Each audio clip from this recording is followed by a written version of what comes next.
Hi దోస్తులు, ఈరోజు మనం ఒక తండ్రి పడే ఆవేదన గురించి, ఒక కొడుకు గురించి ఎలా బాధపడతాడో ఈరోజు మనం ఒక స్టోరీ రూపంలో చెప్పుకుందాం.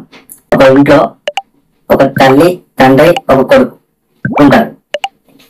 రోజు కొడుకు ఉదయం స్కూల్కి వెళ్తూ సాయంత్రం వస్తాడు.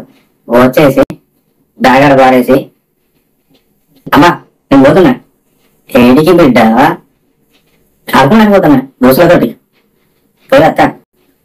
తండ్రి వస్తాడు. తండ్రి వచ్చి, బిడ్డ చదువుకో బిడ్డ, చదువుకోడు బిడ్డ, మాకే చదువు లేదు, మేము చదువుకోక ఇట్లా తయారయ్యాము.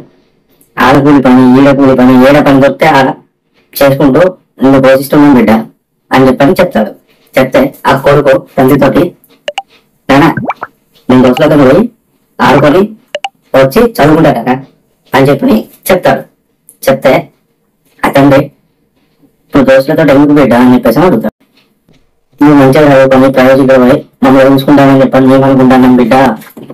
నువ్వు ఇలా దోస్తులతో చదివితే నీ భవిష్యత్ ఏం కావాలి అని చెప్పి ఆ తండ్రి బాధపడుతూ ఉంటాడు. ఒకరోజు ఆ తండ్రికి అనారోగ్య పాలై తనకు ఆరోగ్యం మంచి ఉండదు.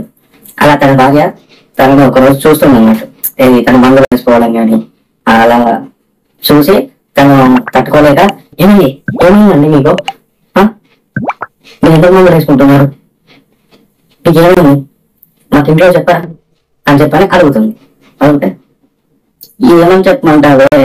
నా ఆరోగ్యం చెడిపోయిందని చెప్పాలా, ఖరాబ్ అయిందని చెప్పాలా?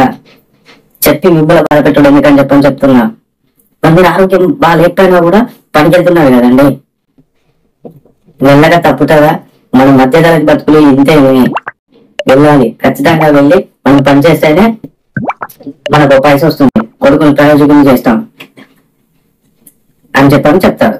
చెప్తే ఆ తల్లి చెప్పే మాటలన్నీ కొడుకు ఒక తలుచాటు నుండి వింటాడన్న. విని కన్నీరు ముందు ఏడుస్తూ ఉంటాడు. ఏడుస్తూ తండ్రి దగ్గరికి వచ్చి, నాన్న ఈ రోజు నుంచి నేను బయటికి వెళ్ళి ఆడుకున్నాను, చదువుకుంటాను అని వెళ్ళిపోతాడు.